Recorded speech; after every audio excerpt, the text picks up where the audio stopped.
d'accueillir Willy Schran, comme je vous le disais, qui nous fait l'honneur de sa présence à notre Assemblée Générale cette année. Merci Willy de venir me rejoindre ici. Voilà, merci.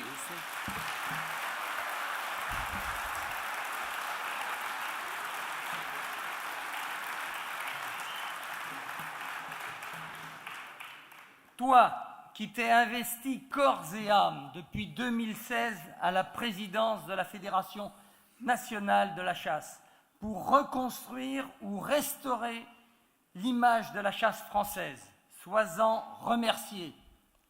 Je te laisse, Willy, aborder les sujets d'envergure de la chasse française et de présenter les enjeux forts à l'ensemble des chasseurs de Sévriens qui sont toutes à ton écoute dans cette salle de Bocapol. Merci, mon cher Guy. Tout d'abord, un peu d'émotion, et c'est vrai, je tiens à vous dire que c'est la deuxième fois que je reviens en Deux-Sèvres, et c'est la seule fédération que je visite lors d'une assemblée générale pour la deuxième fois. C'est pour vous dire ô combien j'avais apprécié la première.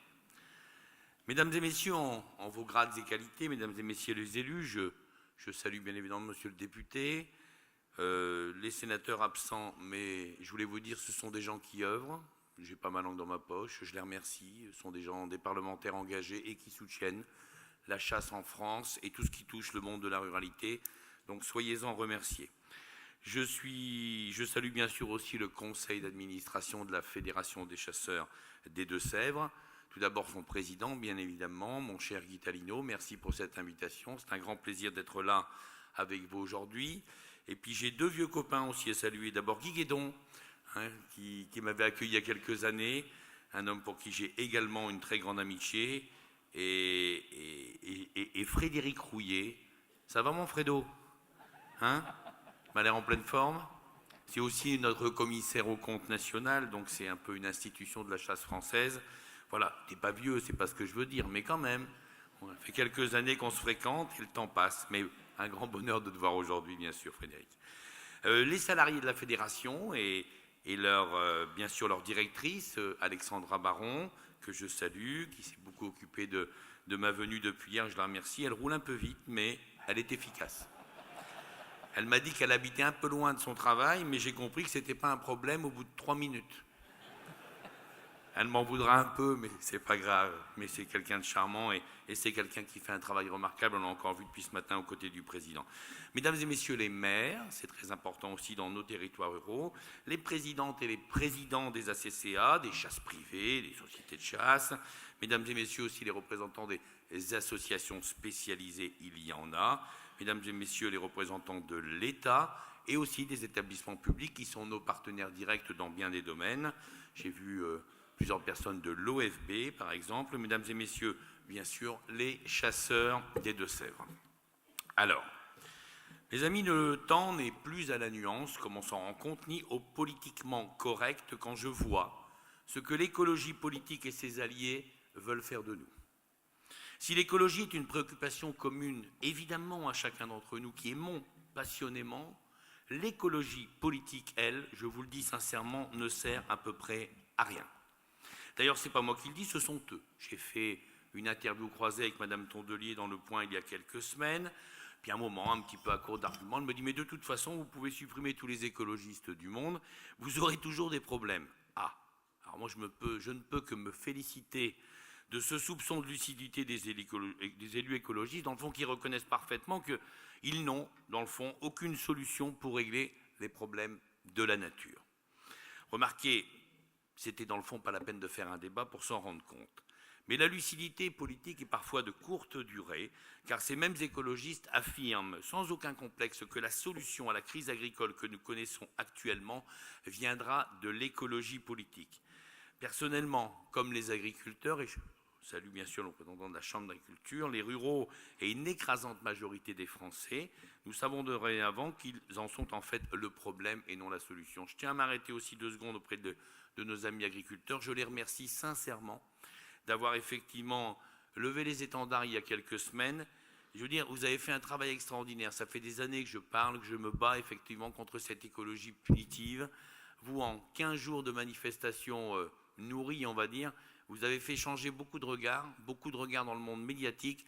En clair, on peut dire aujourd'hui, et on peut critiquer certaines positions écologiques, c'était quasiment impossible il y a encore quelques mois. Merci à ce que vous avez fait. Pour ce que vous avez fait, ne lâchez rien, on en a loin, c'est loin d'avoir terminé cette affaire avec eux, mais je sais que vous êtes prudents sur la suite. Sachez que nous serons toujours à vos côtés dans ce combat pour notre survie. Alors oui, évidemment, l'écologie, on la connaît, les interdictions à foison de normes environnementales, comme elles savent le faire très souvent. Nous sommes au moins sûrs d'une chose, et je le dis sincèrement, les pyromanes de l'écologie ne seront jamais les pompiers de l'agriculture, loin s'en faut. Manquerait plus qu'ils nous rajoutent froidement que c'est grâce à eux qu'on va encore à la chasse. Lorsqu'on est dans une crise de pouvoir d'achat de l'ampleur de celle que nous connaissons actuellement, chaque norme environnementale supplémentaire, chaque nouvel interdit impacte fortement le portefeuille des Français et sont pour nous autant d'humiliations qui fracturent notre société en surchauffe. Oui, je vous le dis sincèrement, l'écologie punitive coûte cher, coûte très très cher. Je pense aussi aux dérives idéologiques de certaines ONG et associations qui fabriquent au nom de la sauvegarde de la planète des délinquants violents, qui sont fiers d'être en garde à vue après avoir blessé des forces de l'ordre ou avoir ravagé des cultures agricoles comme nous le voyons régulièrement à la télévision.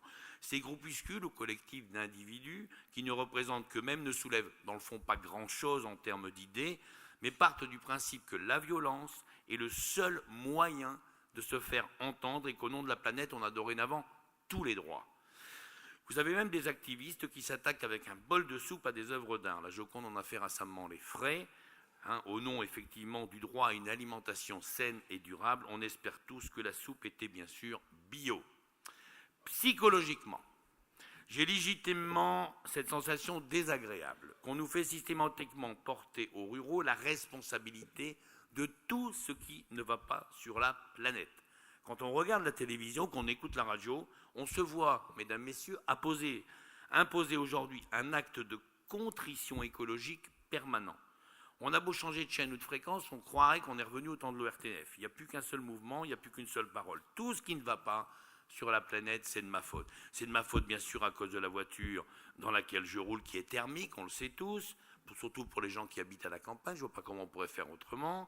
C'est encore plus de ma faute si j'ai le malheur de prendre un avion pour partir en vacances, quoique nous avons vu il y a quelques semaines que Mme Tondelier pouvait traverser le monde entier avec un avion. C'était normal, c'était pour aller voir pousser un arbre en Guyane, formidable.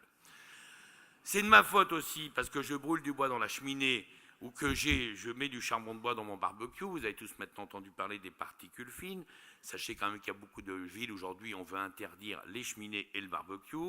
Mais avec le barbecue, c'est doublement de ma faute d'ailleurs, puisque je n'arrive pas à franchir ce cap qu'on veut m'imposer de déconstruction masculine, comme le dit Sandrine Rousseau, et mettre fin, comme beaucoup d'entre vous, à cet excès de virilité dominicale en me battant comme je peux pour ne pas brûler mes 4 merguez et mes 2 côtelettes du dimanche midi. Évidemment. C'est de ma faute aussi parce que j'entretiens, alors là c'est toujours agréable à entendre, un espace écologique artificiel, une pelouse, bon ça on sait ce que c'est évidemment, sachez que c'est quand même dans le programme de l'écologie politique de les taxer, puisque c'est pareil que ça ne sert à rien d'avoir un gazon. C'est de ma faute aussi parce que mon fils monte sur le dos d'un cheval, évidemment il lui a pas fait signer un papier d'accord, on est tous d'accord. C'est de ma faute aussi parce que je tue avec préméditation des êtres vivants, en les transperçant avec sadisme à des fins perverses et cannibales. Bref, je mets des fois un ver de terre sur un hameçon ou un asticot. Ces phrases, je vous les donne comme elles nous sont données, évidemment. Et c'est de ma faute parce que comme tous les gros bofs que je suis, devant leur télé, j'aime regarder le Tour de France. Je trouve ça même plutôt sympa. C'est de ma faute parce que comme le dit Pierre Urmic, le maire écolo de Bordeaux, j'ai le culte de l'être végétal mort. Je mets un sapin à Noël dans la maison. J'ai le culte de l'être végétal mort. C'est de ma faute aussi parce que, évidemment, je mange de la viande. Bien sûr, c'est de ma faute parce que je tue des animaux à la chasse et à la pêche. Et comble de l'horreur, j'ai du plaisir à les déguster avec ma famille et mes amis. Et pourtant, plus on m'accuse d'être un mauvais citoyen à cause de ma ruralité, voire un salaud de chasseur à cause de ma passion, et plus je me dis que j'ai raison de résister à ce qu'on veut m'imposer. Avec ce nouveau projet de vie extraordinaire, bien évidemment certifié 100% moderne et progressiste, on veut tout simplement nous priver de nos existences. Culpabiliser les Français à outrance ne peut tenir lieu de politique environnementale ou climatique un tant soit peu sérieuse. C'est juste plus commode de taxer effectivement les propriétaires de SUV, comme j'en ai un, comme vous en avez beaucoup, d'ailleurs je le sais pour aller à la chasse, en cas de stationnement dans la capitale ou dans une ville écolo, et comble de la stupidité, dans le fond, que votre SUV soit électrique ou pas, vous aurez le droit à la même punition à cause du poids. Le poids. En parlant de poids, manquerait plus qu'une nouvelle étude écolo démontre que les gros représentent un problème écologique, et j'en vois quelques-uns comme Frédéric Rouillet et moi-même, qui risquent d'avoir de sérieux problèmes avec le tribunal écologique populaire. Alors c'est vrai, obésité et véganisme n'ont pas grand-chose à voir ensemble, et je le revendique d'ailleurs, très honnêtement, quand je vois la joie de vivre du cocker dépressif mondial, la petite Greta Thunberg, moi je suis heureux d'avoir abusé régulièrement des bons plats et des bons breuvages de nos terroirs français.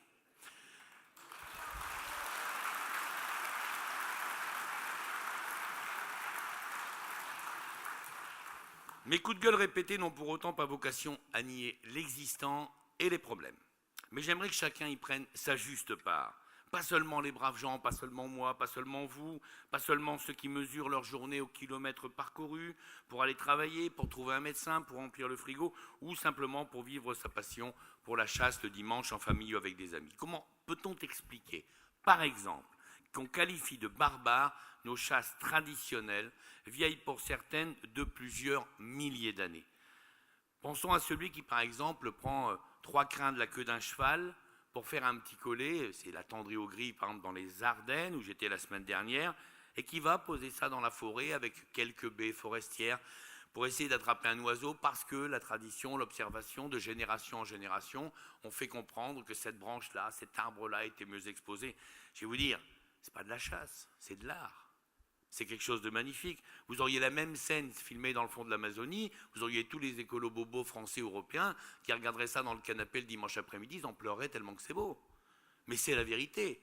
Alors si cette tradition est dorénavant devenue barbare, c'est-à-dire quelqu'un qui essaye d'attraper des oiseaux, pour les manger, certes, c'est vrai, mais ce qui est une bonne chose d'ailleurs, ça fait partie d'un tout, qui attrape des oiseaux effectivement selon des méthodes séculaires, voire millénaires pour certaines. Alors, à une époque où on n'avait pas d'armes à feu, si ces traditions sont dorénavant barbares en Europe, si cela doit être interdit, comme ça en prend largement le chemin, vous l'avez compris, alors mes amis, préparons-nous à l'interdiction de toutes les lois qui régissent la nature, car tuer pour être mangé, ou se faire tuer pour être mangé, c'est dans le fond l'équation permanente qui définit toutes les relations entre les espèces animales et végétales.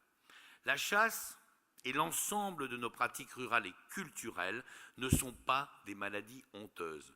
Bien au contraire, elles sont une richesse pour tous ceux qui les pratiquent, et nous devons nous battre chaque jour qui passe pour les préserver. C'est ce que j'appelle toujours notre identité culturelle.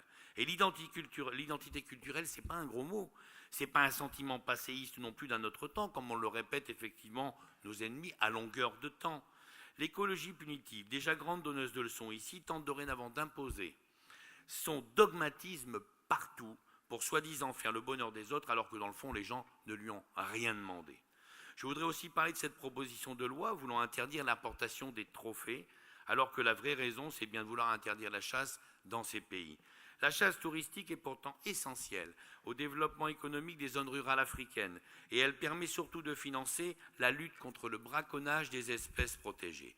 J'ai à cette occasion rencontré plusieurs ministres africains de l'écologie, et ils n'ont qu'une seule demande simple à nous faire, qu'on leur foute la paix dans la façon de gérer leur nature, et que ces relents de néocolonialisme du côté des animalistes et de l'écologie punitive cessent immédiatement.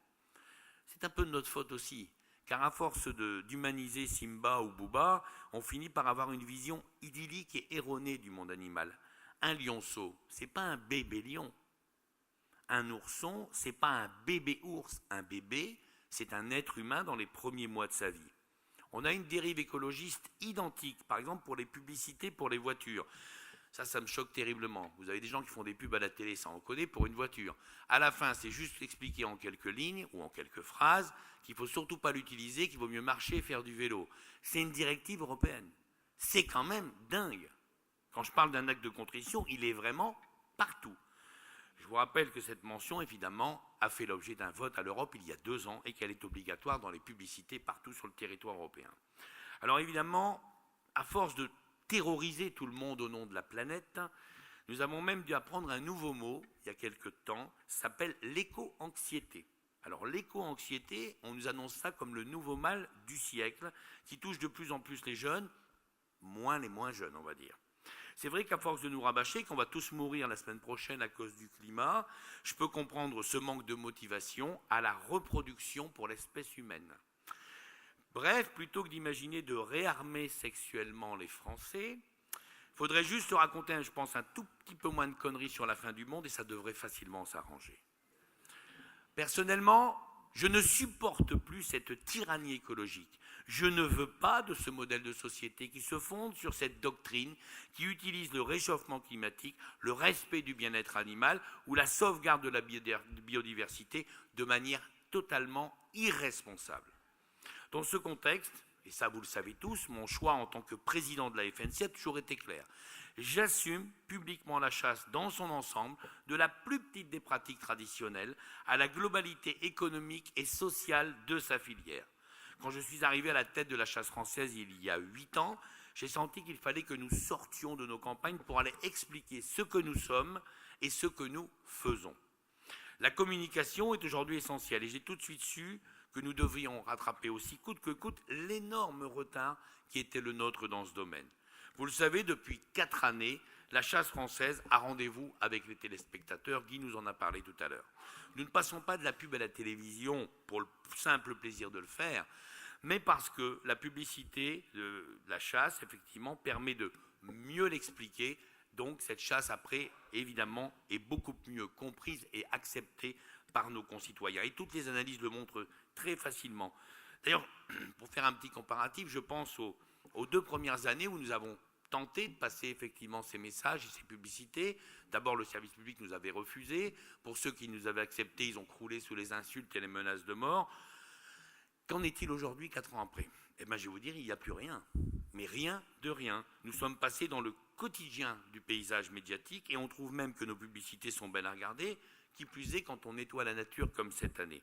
Juste un petit comparatif, la première année, quand on a fait une pub à la télé, on avait 18% de gens qui avaient été conquis par les choses. En clair, nous et nos proches, on va la faire simple. Cette année, la pub qu'on a fait à la télé, on a eu les stats, 65% d'opinions favorables, c'est vous dire le chemin parcouru en 4 années.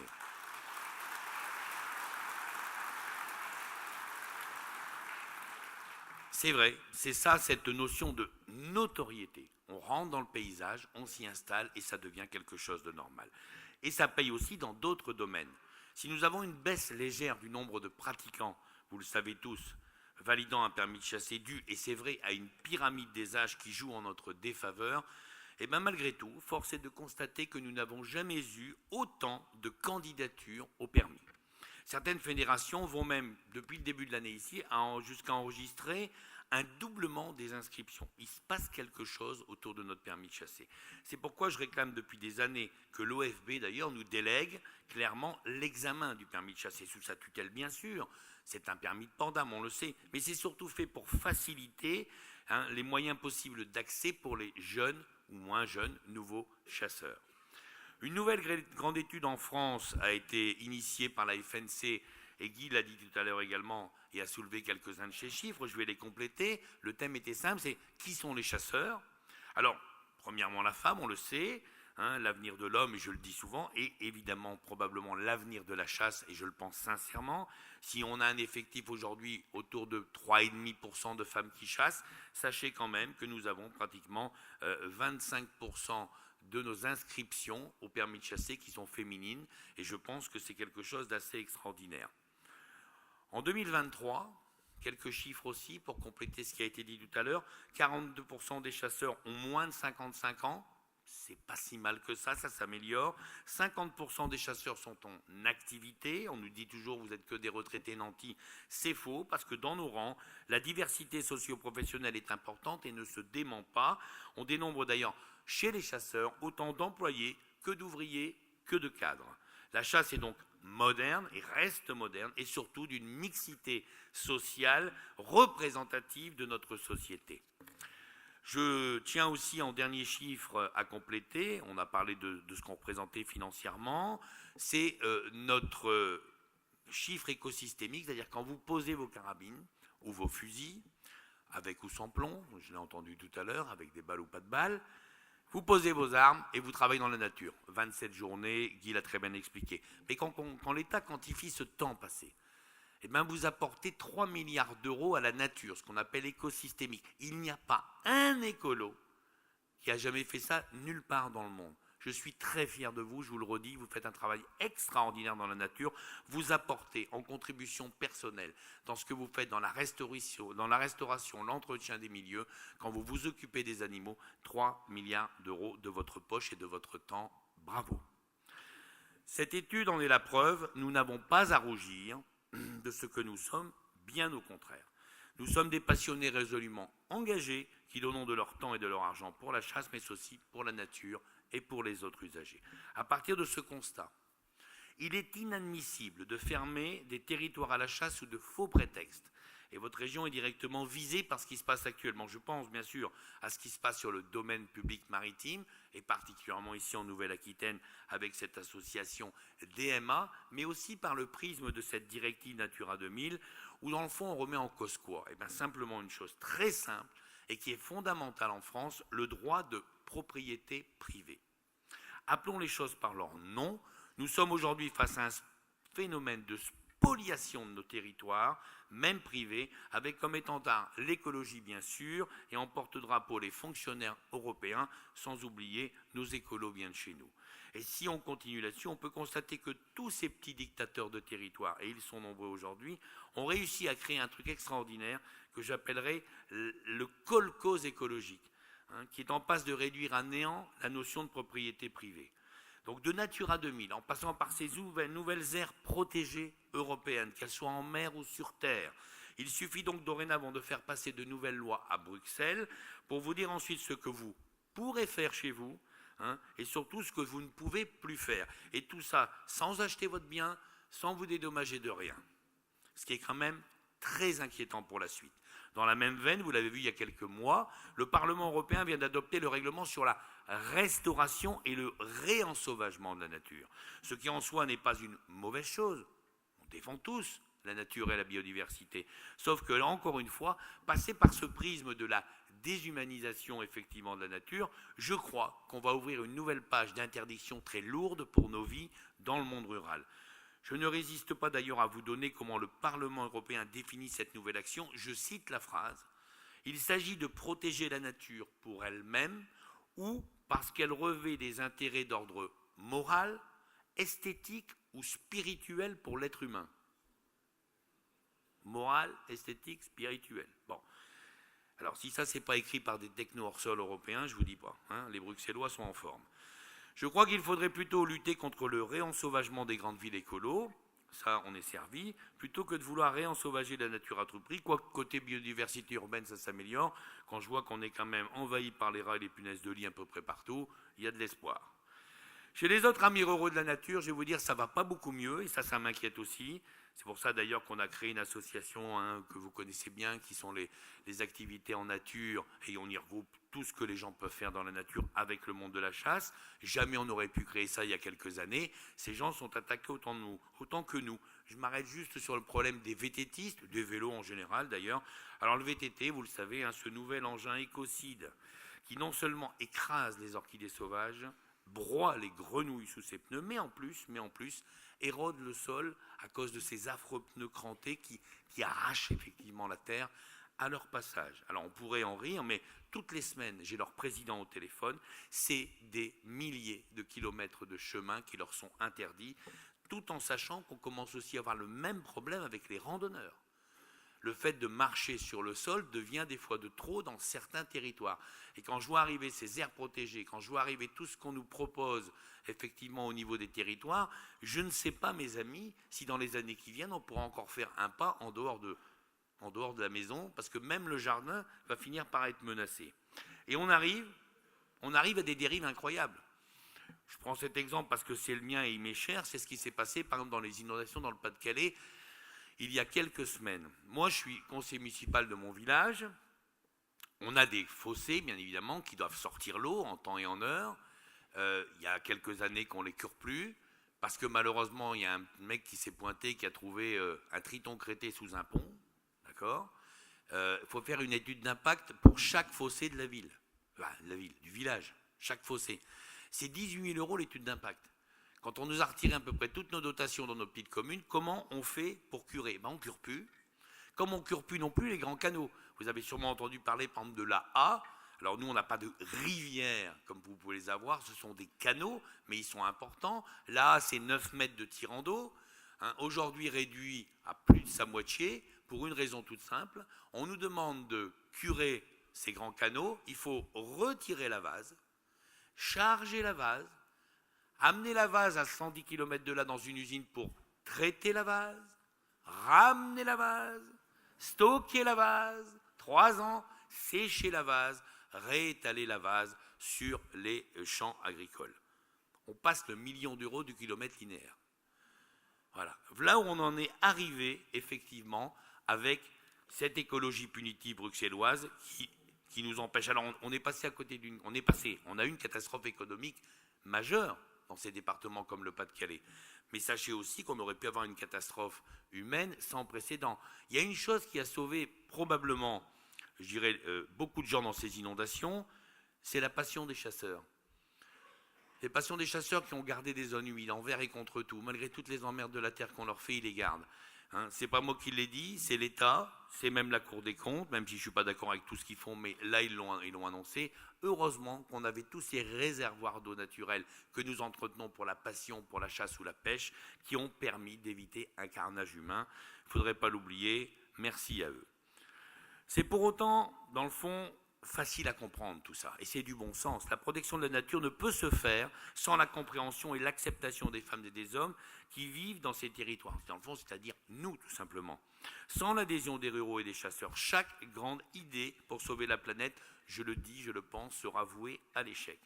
À ce titre, je ne peux passer sous silence le dossier du loup. Aujourd'hui, la présidente de la Commission européenne, vous l'avez vu, a pris la mesure enfin du danger que peut représenter une meute de loups, car son poney a été attaqué et a été mangé par les loups. Elle a réclamé une nouvelle ère, je cite, dans l'approche de l'Union européenne vis-à-vis des loups, soulignant que l'espèce était devenue un réel danger pour le bétail et potentiellement aussi pour les humains. Il était temps de s'en rendre compte. Alors qu'on nous rebat les oreilles avec le principe de souveraineté alimentaire, ce qui n'est quand même pas rien, cela fait des années que l'on préfère sacrifier des brebis plutôt que des loups. Et tout le monde sait que cela coûte cher, très cher, scandaleusement cher. Dans un pays où, dans le fond, le nombre de gens qui n'arrivent plus à boucler les fins de mois ne cesse de s'accroître, sans parler du désespoir des éleveurs et de leur sentiment d'impuissance. À la sortie de l'hiver 2022-2023, l'estimation du nombre de loups en France était de 1104, présents sur à peu près 50 départements. Le nombre de loups en France a cette particularité qui ferait rêver bien des économistes en ce moment, la stabilité sur le long terme. Le chiffre de 1000 loups était déjà largement évoqué au début des années 2000 par, effectivement, les agents à l'époque de l'ONCFS, jusqu'à un moment où on leur a dit « vous allez répondre à la question ». Et pour ceux qui s'en rappellent, le directeur de l'époque avait dit « il y en a au moins 500 ». Et depuis 20 ans, on en a eu au moins 500. Alors on lui disait, c'était Jean-Pierre Poli. « Non mais Jean-Pierre, c'est quoi le chiffre ?»« Au moins 500 ». « Non mais d'accord, au moins 500 ». Moi j'ai compris, au moins 500. Bon, donc on en est resté là pendant 20 ans. Maintenant on commence à ouvrir les yeux. Quand on dit qu'il y en a 1104, rassurez-vous, on est probablement largement en dessous du tiers de la réalité. C'est ce que nous savons sur les territoires, là où il y a beaucoup de loups. Je peux vous dire que les chasseurs les comptent. On les écoute peut-être pas, mais c'est une catastrophe. D'ailleurs, le loup, en plus, effectivement, de poser des problèmes au niveau de l'élevage, est en train de faire disparaître des espèces, certes chassables, ce qui fait beaucoup plaisir aux écolos, en se disant le loup et l'ours vont remplacer l'être humain dans la gestion des territoires. C'est du délire. On n'est pas le parc de Yellowstone. Il faut attendre qu'il y a des gamins qui se font manger au coin des bois pour réfléchir, pour comprendre enfin que le loup ne doit plus bénéficier du statut d'espèce protégée. Là aussi, le principe de précaution utilisé sans arrêt, de façon totalement liberticide, a bon dos. Dès qu'il est question d'agir ou de tuer un animal qui cause des dommages, les fonctionnaires effectivement européens, mais aussi les fonctionnaires français, on le voit bien, et les politiques, trop nombreux, ouvrent systématiquement le parapluie pour se protéger.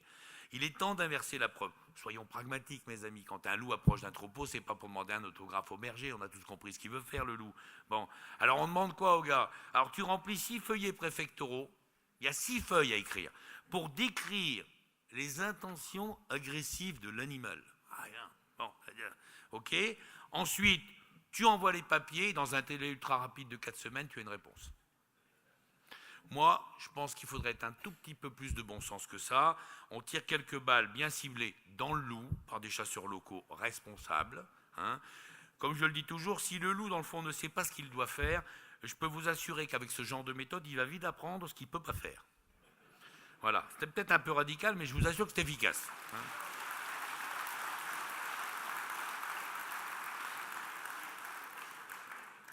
Dans nos campagnes, mais comme à la chasse d'ailleurs, il faut le dire tout simplement, on est quand même emmerdé à peu près sur tout ce qu'on fait. C'était encore le cas d'ailleurs, et plus jamais en ce moment, sur le sujet des migrateurs. On vient de nous ressortir un vieux texte des années 80 qui indique que pour chasser une espèce migratrice, il faudra prouver dorénavant que l'espèce n'a jamais connu de fluctuation dans sa dynamique de reproduction. Comment on peut écrire une connerie pareille?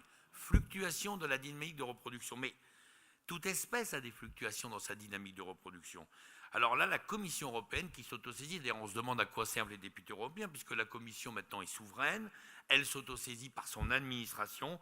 La France vient de recevoir une mise en demeure, enfin bien sûr le ministère de la Transition écologique, où on nous cite 15 espèces, hein, où on nous demande de justifier. Je sais ce que ça veut dire. Justifier quoi? Que ça fluctue? Ben évidemment que ça fluctue. Donc on va nous dire, ah oui, mais si ça fluctue, ce texte des années 80 dit qu'il faut une régularité parfaite dans une espèce pour pouvoir la chasser.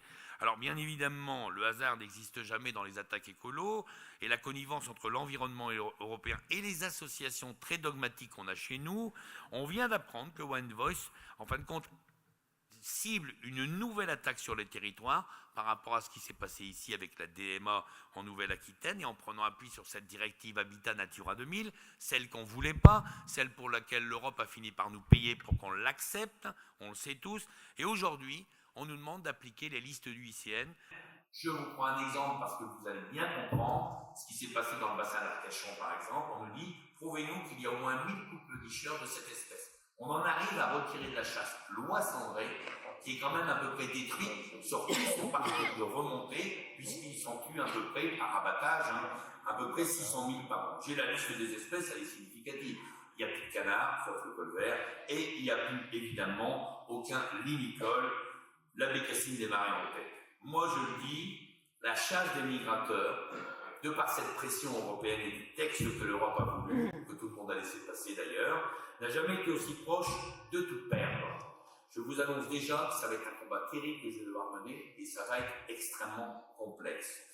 Pour Bruxelles, mes amis, en fond c'est clair, il ne faut plus chasser les oiseaux. Même par contre,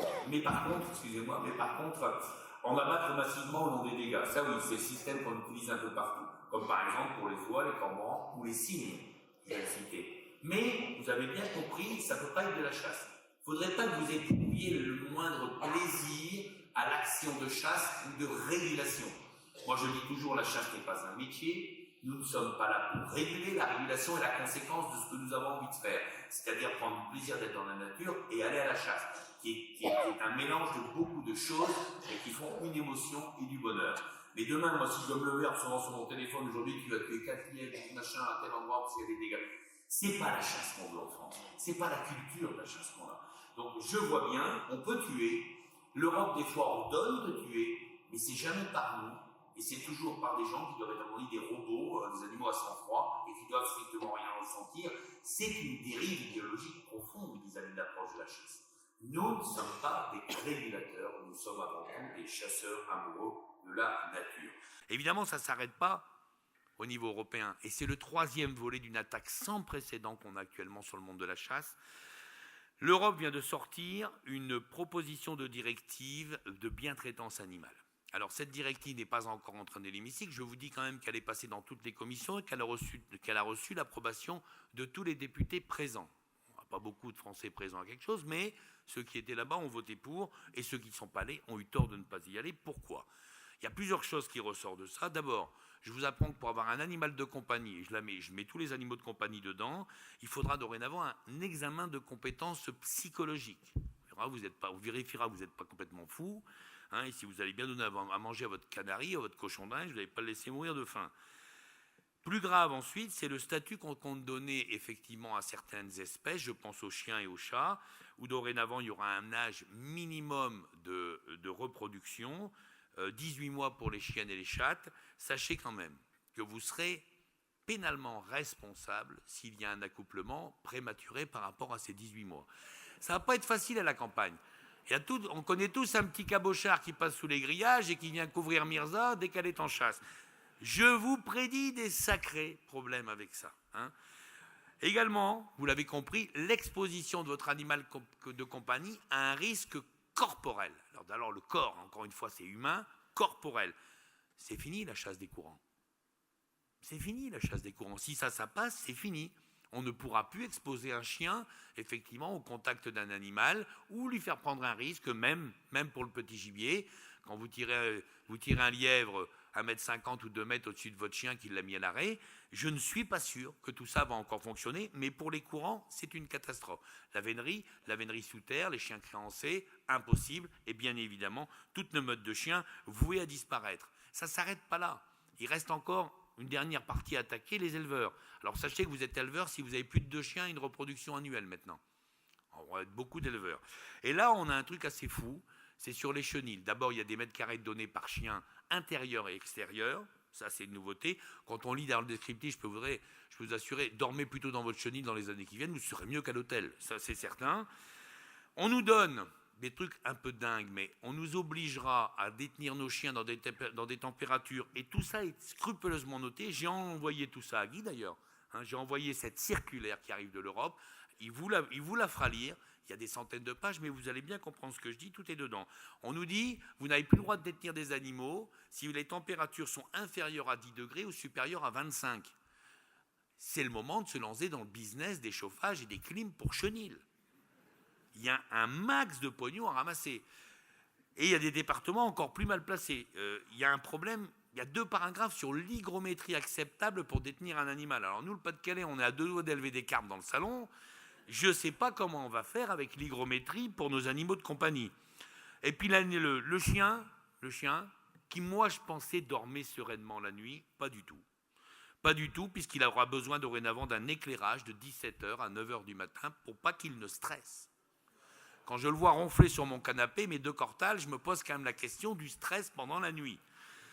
Évidemment, on ne parlera plus de collier de repérage, ni d'éducation pour les chiens. Je vais vous dire, en conclusion, oubliez les gamins une nuit par -5 dans le jardin, il ne vous arrive à rien. Oubliez les chiens, vous finirez tous en prison. C'est comme ça qu'on va terminer.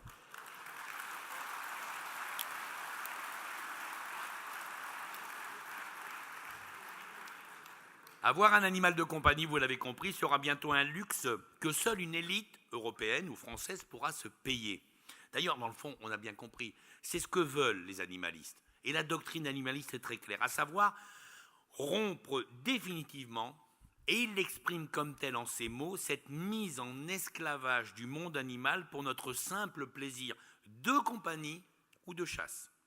Et à la vitesse où vont les choses, je le dis souvent en rigolant, mais c'est vrai, il faudra rapidement vous habituer à ce que le poisson rouge dans le bocal de votre fils, ce sera dorénavant son frère, avec un statut pareil. Évidemment, ça c'est pour tous ceux qui risquent d'accepter ce genre de conneries. Moi, je n'en fais pas partie, bien évidemment. Je suis un Gaulois réfractaire, droit dans mes bottes, et je vais lutter tout ce que je peux, comme vous l'imaginez, contre ce genre de choses. J'avais parlé tout à l'heure de la Cour des comptes en quelques mots. Ça a été relevé également par Guy, je reviens dessus parce que c'est important. La Cour des comptes nous avait dit... Non, la Cour des comptes nous a rien dit. D'abord, la Cour des comptes a créé une plateforme citoyenne pour savoir où elle devait enquêter. Là aussi, on m'expliquerait. La Cour des comptes a besoin de demander à tout le monde maintenant ce qu'elle doit faire. Donc elle demande. On ne fait pas gaffe, la première année, c'est l'année passée. Et il y a quelqu'un qui dit « contrôler les chasseurs ». Bon, on ne voit rien du tout. On reçoit un jour un document, nous sommes contrôlés, suite à la demande de la plateforme citoyenne. C'était assez impressionnant. Il y avait 1900 personnes qui avaient dit qu'il fallait contrôler les fédérations, donc on a été archi-contrôlés. Formidable, on n'a rien à nous reprocher. Pourtant, je peux vous dire qu'ils ont gratté, comme on dit, et pas qu'un peu. Ça a duré presque une année. La fédération nationale, les fédérations régionales, des fédérations départementales, il n'y avait rien à nous reprocher. Et vous avez vu sortir ces documents. On s'est dit, bon, on n'est pas plus con que la moyenne, on va faire une petite réponse du berger à la bergère.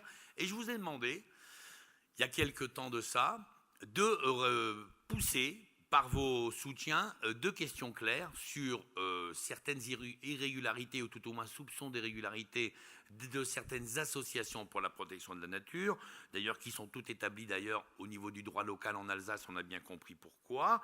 J'aimerais que la Cour des comptes gratte un petit peu. Alors on est arrivé avec ces deux propositions en tête devant tout le reste.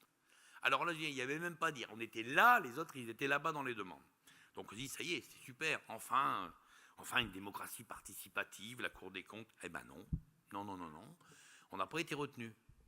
Alors j'ai quand même écrit à Pierre Moscovici, qu'est-ce qui se passe? Alors là, il m'a répondu un long courrier de 5-6 pages pour m'expliquer que d'autres critères qu'il avait oublié de me signaler l'année dernière faisaient que bon.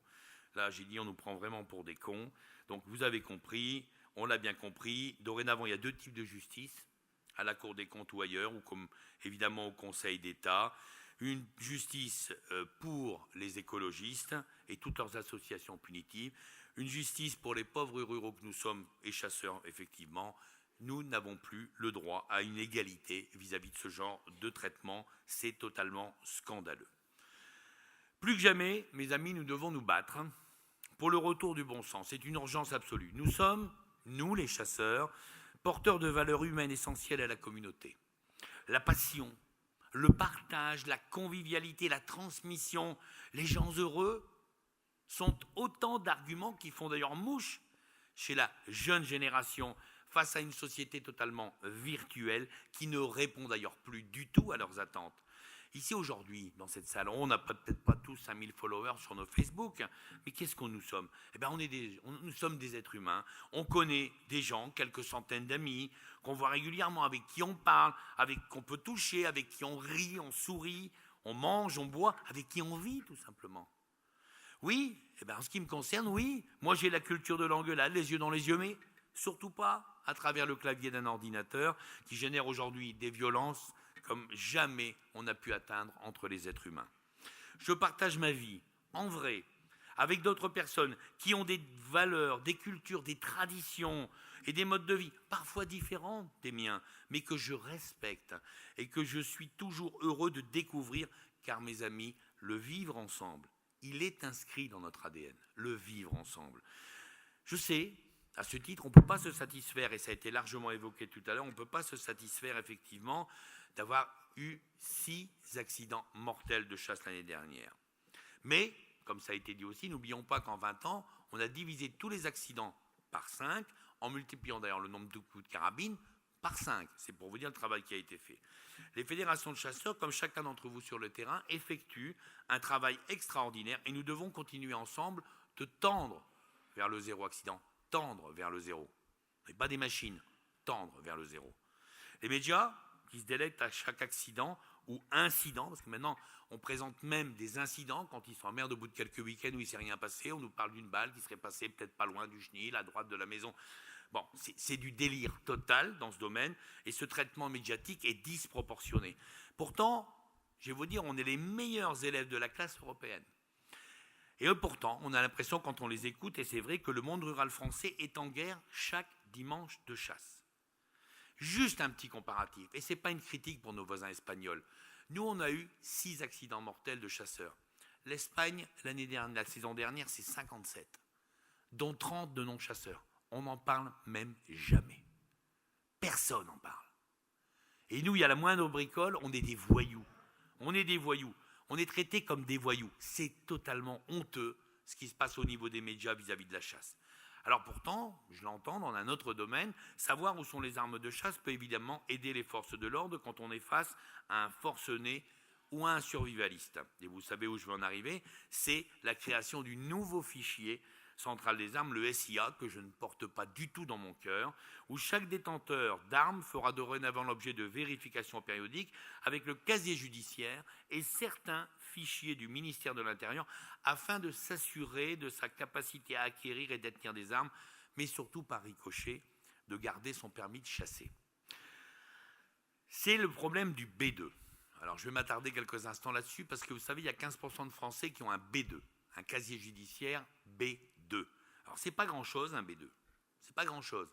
Je vais prendre un exemple concret, dans une autre époque, très proche mais tellement lointaine maintenant par rapport à tout ce qu'on voit, un petit bal de village, une petite rixe, Dédé a touché les fesses de Paulette, ça tourne mal parce que Roger est vexé, il lui met une droite, on appelle les gendarmes, ils arrivent, on se réconcilie, tout le monde boit une bière, c'est fini. Un classique de la vie de notre jeunesse. Sauf que les gendarmes ont fait leur boulot, ils ont mis votre nom à un moment, bah voilà, Roger, il a mis une droite, une connerie, bon, machin, tout ça, il a picolé un peu, bon, ok. Vous avez un B2. Et quand on va croiser ces fichiers, vous êtes quelqu'un qui avait un casier judiciaire. Normalement, la justice en France doit effacer entre 1, 3 ou 5 années, pour les choses les plus graves, votre casier judiciaire. Je ne parle pas bien sûr des assassins, mais de choses simples, de choses basiques. Un excès de vitesse, au-dessus de 40 km/h, c'est un délit, n'oubliez jamais.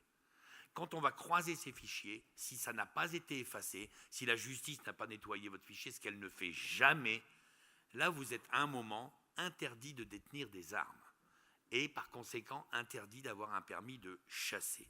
Vous devez tous regarder où en est votre B2. La plupart des gens qui sont ici devant moi aujourd'hui, de vous tous, vous ne savez même pas que vous avez une annotation au casier judiciaire pour une bricole insignifiante. Donc il faudra regarder. Et à court terme, c'est-à-dire maintenant, c'est terrible. Vous vous engueulez avec le voisin, il appelle les gendarmes. Ça s'est passé la semaine dernière dans le Pas-de-Calais. Il a appelé, ah oui, il y avait un peu nom d'oiseau, quoi, un truc d'homme, arrive, il a appelé les gendarmes. Le gars avait dit, vous savez, j'ai peur parce que c'est un chasseur, ils lui ont retiré ses armes tout de suite. Une simple engueulade, il n'y a pas eu de coup, il n'y a rien eu de physique, on s'est engueulé. Je ne vous dis même pas si vous divorcez, c'est valable pour les hommes comme pour les femmes, parce qu'on est en train de défendre une femme qui est dans ce cas-là. Donc je suis très à l'aise. Si jamais vous avez une main courante de quoi que ce soit, eh ben, il y a un homme qui a mis une main courante il n'y a pas si longtemps que ça sur une femme chasseresse dont il avait peur parce qu'elle avait des armes, ce qui était un règlement de compte en interne, on l'a bien compris, eh ben, on vous retire votre fusil, vos armes tout de suite et votre permis de chasser immédiatement. Moi, je ne comprends pas qu'on ait la double peine dans ce domaine, ce qui est totalement anormal. Je peux comprendre et j'entends qu'il y ait des gens qui ne doivent pas détenir une arme. Il y a des féminicides, il y a des gens qui sont violents, il y a des assassins. Tout ça, je comprends parfaitement. Mais pour ces bricoles-là, interdire quelqu'un d'aller à la chasse, c'est purement et simplement scandaleux.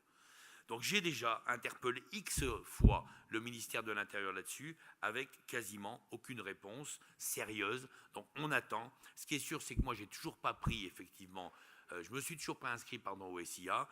On a normalement un délai jusqu'à la fin de cette année. Je ne conçois pas qu'on continue de cette façon-là. Et comme je le dis toujours, et je le répéterai encore ici devant vous, on nous embête sur la détention d'armes. Évidemment, on a tous vu que les terroristes attaquent tout le monde avec des calibres 12 ou des 20, même pas des 7,64 non plus d'ailleurs. Et juste pour la petite histoire, je vous rappelle quand même à l'État qu'il est quand même beaucoup plus facile d'acheter une Kalachnikov dans une banlieue qu'un bon calibre 12 chez l'armurier du coin. Il ne faudrait quand même pas l'oublier.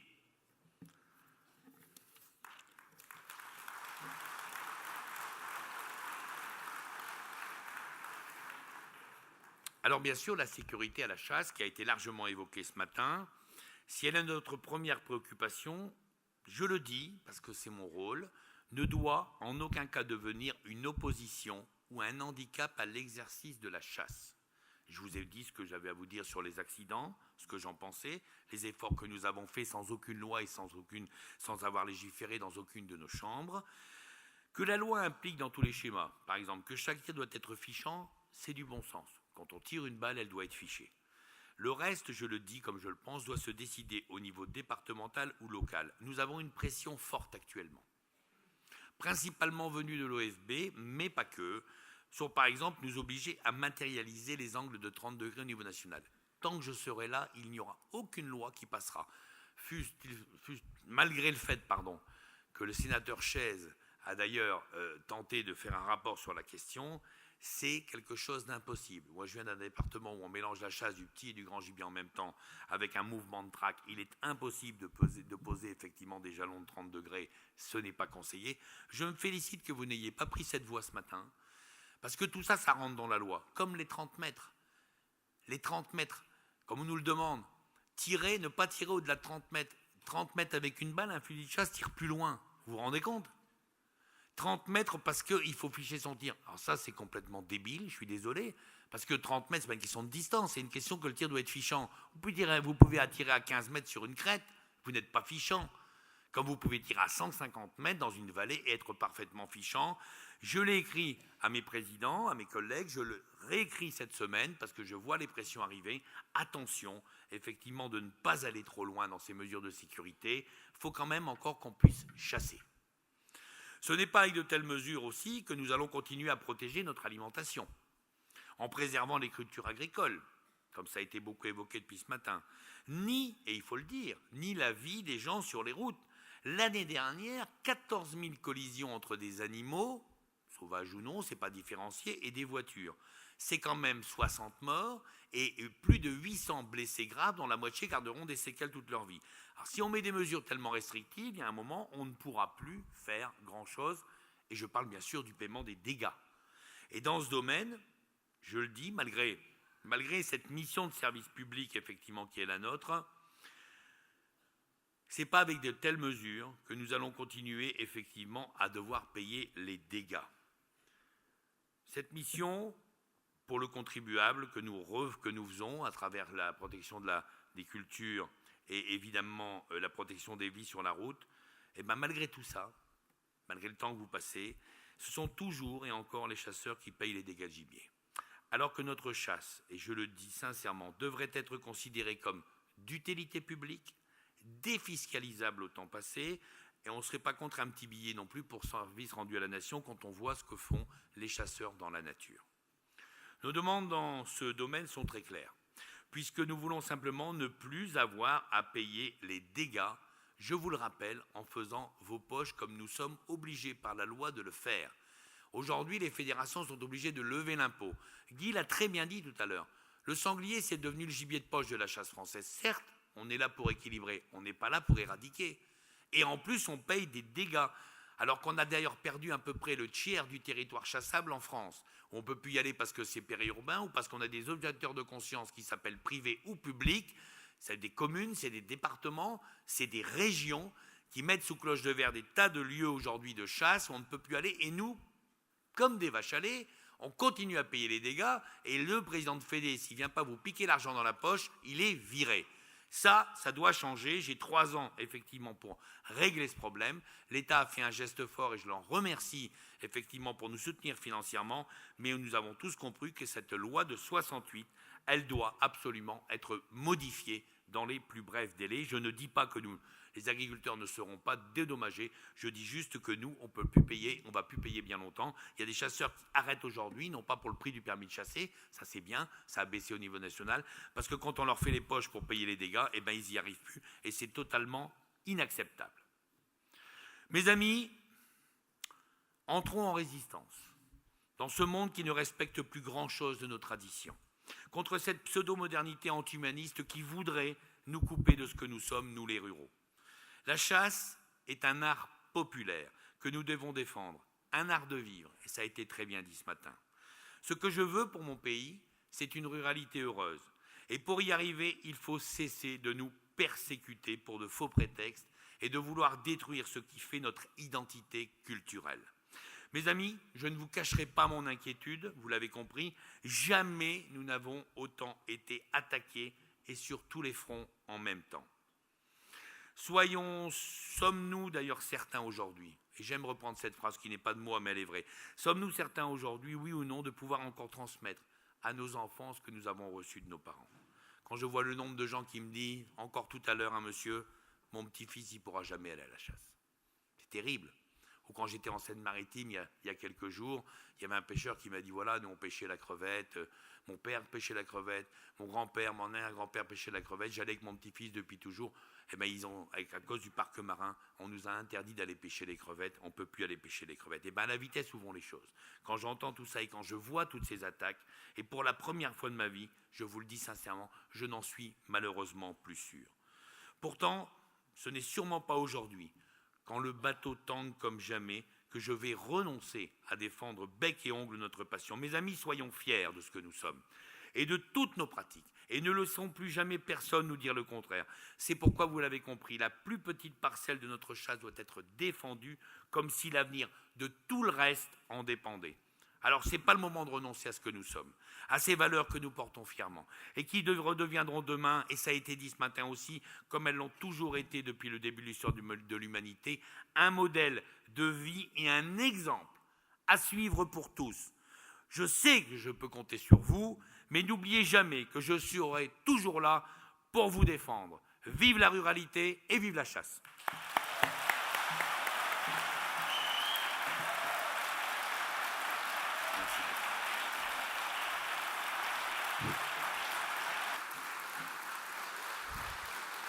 Merci beaucoup. Un grand merci.